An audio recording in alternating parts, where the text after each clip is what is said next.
Welcome to Speak Your Mind by Climobilize.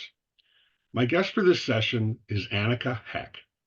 Anika is a psychologist who's committed to tackling the psychological crisis that we all face, whether we realize it or not, from a rapidly changing planet. 2 years ago, Anika left private practice as a psychotherapist to become a full-time climate activist. Anika, it's great to have you with us today. Thanks for having me. In this session, Anika will be speaking about why has declaring climate emergencies mostly failed to create meaningful change. So Anika, let's start right there. Why are declaring climate emergencies not achieving the desired change? Well, while there are various political reasons why this hasn't worked in the past, there are also psychological reasons. And two of them are that people in general haven't really understood at an emotional level what's at stake, and that most things in their life that are important to them are threatened by climate change. And also, they don't feel ready for the kind of change that is necessary, the change in their behavior or their daily life. So they're struggling with these changes and they don't really have a vision or a direction where they should go, I think. And it's odd because people can see the ecological breakdown before their very eyes, whether it's a forest fire or a flood or a drought or extreme heat. Um, and what's the disconnect between people um, seeing what's in front of them and demanding meaningful policies from government? Well, we have a huge problem with the kind of media coverage that these events get because while most people are scared of the imminent threat of a wildfire or a flood or a drought, they don't realize most of the times that all these things are directly connected to climate change. And this is mostly due to the fact that media doesn't always draw the connection, or rarely even draws the connection between these extreme events and climate change. So we need the media basically to address this connection every time that something like this happens. They should be commenting, this is the third drought in the couple of past years, and this is due to climate change, and this is going to happen even more often in the future. But this isn't happening, and this mostly stems from the reason that media aren't really neutral. In many countries, media are owned by big industries, by big companies, even by politicians sometimes. And politics aren't neutral either. They're lobby driven, and so we don't have neutral media coverage about these things. And anybody who pays attention sees that every day. And yet, we need to mobilize people with regard to this emergency that's coming at us. But we're humans and we didn't evolve to deal with long-term challenges. We evolved to run away from tigers and other animals that could eat us. Um, so how are we wired to handle a long-term challenge? I mean, or what do we need to do to harness our big brains in a way that is going to help us with this challenge? I mean, that's something that is often addressed in these kind of situations, that people say we aren't capable of dealing with long-term change or long-term threats. And in a sense, this is true because people are human, people are mammals, basically. We have a mammal brain, and we're wired to react to imminent threats first. This doesn't mean we can't deal with threats that are lying in the future. But for example, if somebody is dealing with a fear of losing their job, or they have a sick child at home, or they are in a crisis within their relationship, this is something that they're going to deal with first. And we need to show them basically and give them the information that their human brain needs, because human brains are a lot more evolved than mammal brains usually. And we have this region in our brains that is actually capable of dealing with complex threats that lie in the future. But to deal with them, we need profound information, and we need clear messaging, and we need to tell them that this is a threat that is inevitably coming, and they need to take action now to save themselves in the future. Um, so this is also something that needs to be addressed constantly and repeatedly to get it into the brains and to kind of overcome this mammal brain that we have, and kind of put the imminent threats aside a little bit and say we also have to deal with what's coming in the future, because that's also going to be our life that's at stake, even if we don't feel it right now. Right. And we don't have the recipe for this yet, or we would be using it to solve this challenge. But a lot of people would argue that information isn't what we need more of. We need to reach people perhaps on a more emotional level, or maybe we need to paint a better picture of what the future could look like. Um, and that's a good question. What does a future of well-being look like that isn't based on consumption?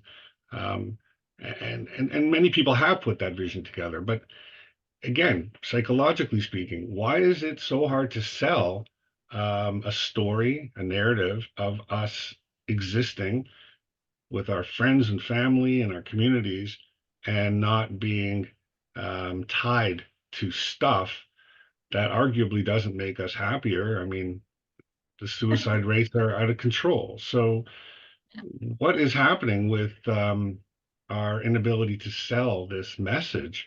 Why aren't we receiving it better? Well, this is, I think, mainly due to the fact that we have been exposed to basically propaganda within the past decades, and people were told, like, in all parts of their life, they were told that having more and gaining more money will solve all their problems and make them happy. Many people have come to the realization that this isn't true. Even science has come to the realization that this isn't true, and this is actually something that doesn't help people in making them happy. And I think core values um, that people are thriving towards is, for example, good health, or feeling connected with a community. And this isn't necessarily connected to material wealth. But if we look at poor people today, um, they are often um, they're often not as healthy as people who have more money. They don't have access to the same health benefits, and also they often feel disconnected from society. They feel lonely. So if we actually manage to disconnect these things, because they're not naturally connected, material wealth and health and community. We can see this, for example, in natural tribes, or in societies that existed long before industrialization. There were people that were happy, they lived in a community, they shared their life with other people, and materially speaking, they were a lot poorer than even poor people today.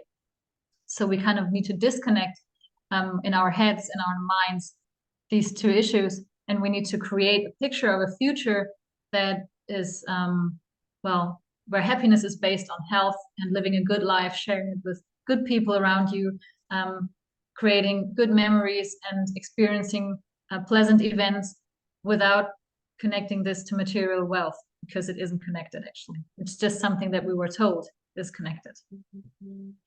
Yeah, we're told constantly, every day, we're bombarded with commercials and advertising, and it's hard to escape. And then we live in a world that glorifies people of great wealth, and it is part of the system. We have a system that has wedged itself in between ourselves and happiness, and that's a challenge to deconstruct, of course. Um, but I want to get back to the psychology of it all. So we need to tell people what's coming, but we there's a fine line between scaring people and immobilizing them, um, and giving them hope. And where do you see that line coming down? Because a bunch of people who just don't care anymore, that's the best thing we can do for the people who just want corporations to continue making money. Um, Yeah. Disinterested citizens is the way they win. So this is something that's being discussed even among psychologists. It's being discussed a lot, the difference between hope and fear in this context. And traditionally, climate science has kind of avoided scaring people. They always feared that if we induce too much fear, people would, panic and go crazy or not, take meaningful action. What we've discovered is that actually hope and fear need to go hand in hand. And there's a very simple example for that. Imagine you're going to the doctor and they do a simple checkup and they come back with test results. And the doctor tells you, well, we've discovered you have a very severe health situation, but there's good medication and I will be taking care of it. And many people live a good life with this, so don't worry about it. This person will have hope, although it's a difficult situation. And this person is most likely to go home and not worry about it anymore because he feels like somebody's taking care of it. Then again, if the doctor would say, well, we've discovered a very severe health situation and there's nothing much we can do about it. I'm sorry, but you're probably going to die. This person will only experience fear. And there's a good chance that this person will go home, stare at the wall, get drunk, and not do anything meaningful. And we need to come to a situation where the doctor tells the people, well, we have discovered a very severe health situation. And the good news is that there's things we can do about it. I will be taking care of your medication. This is my responsibility. And your responsibility is to go home and change your diet and start exercising and losing weight and take the medication that I prescribe you. So if you induce fear and make sure that the people understand this is the only way you can save yourself, basically, and then you give them a guideline how to save themselves and induce hope by this, and also paired with a sense of responsibility. The people need to feel that I am responsibility to for saving myself, not the doctor, not the politicians. I am responsible, and everybody else is taking their responsibility as well. This is the kind of combination between fear and hope that we need to get people to yeah, get active and start changing, basically. So what I hear is we need to tell people the truth, something that is in Definitely. short supply, instead of fantasies like buy an electric vehicle and everything will be okay. Um, Electric vehicles might be an aspect of a better future, maybe, um, but it's certainly not the panacea. It's not going to save us. So it starts with truth, and we don't have a lot of that. And then I think what you're talking about is agency. So people feel that they have something that they can do, so they don't feel hopeless. Um, Unfortunately, the medicine that we're receiving now is to recycle, and it's a lot bigger than recycling and buying electric vehicles because we're not given the truth, and that's causing us a lot of problems. Um, the question I want to ask, this is a big one. But we need to connect the dots for people that living in this broken system, which we have no choice to live in, is causing ecological breakdown. And that's causing us fear, anxiety. It's causing us physical pain if we happen to be near a forest fire or a drought um, or extreme heat or floods. And it causes us financial pain as our supply chains get disrupted and the cost of goods goes up. So, what can we do to connect those dots so people can see that this system is causing them personal pain? It's like self-induced pain every time you go and buy something from this broken system. Um, and that's a Yeah. message that I want to get to people, um, but without having $1 billion fund to buy the best PR professionals in the world and marketing professionals. How do we get people to recognize that this system is causing them pain? I think something that we've kind of missed in the past couple of decades was experts actually connecting their findings and connecting the dots for people. Because um, what many people assume is that the audiences connect the dots themselves. You know, they see, for example, the weather forecast, and they see weather extreme weather warnings, and then they see an advertisement, and then they see an expert talking about the oil industry, and many people, or most people, don't connect these things all together. They see them as single events or single results. And experts haven't even connected their findings amongst each other. You rarely, like in the past, you rarely had a glaciologist talking to a financial expert. You know, they mostly stay in their kind of communities and talk about their fields. And so we need to connect these dots for the people and point them out and say, you know, see what we just discussed on the news. This is what's causing why we have, you know, to warn you for an extreme weather event again. And we will have maybe an extra story about this, you know, to dive deeper into the connection between these things.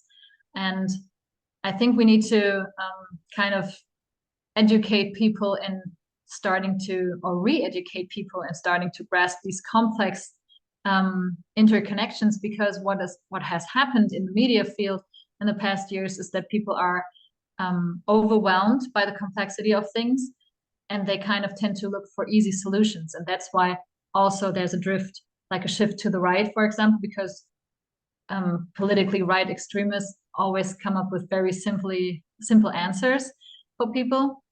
And this is tempting, of course, but we need to show them their responsibility and say, well, you need to listen to these things because it affects you directly. It affects you and your family and your life. And this is why you need to understand how these things work against each other. So as we come to the end of our time together, um, is there a final thought or takeaway that you'd like to leave with the audience today? Um, I would like to say, don't be afraid to scare people. This is one thing that I highly recommend, especially experts and for example, climate, in any kind of climate science that you're working in. Don't be afraid to scare people, but always pair the fear with hope and show the people the responsibility. Whatever audience you're addressing, try to find something that is meaningful to them, not to you. You know, if you care about glaciers or polar bears or your society in the country you live in, this might not affect the people that you're talking to. So find something that is important to the audience you're talking to and get them emotionally involved, and then scare them, point out their responsibility, and show them that there's hope if they take meaningful action. It's a good message. Anika, thanks so much. You've given us so many great ideas to think about.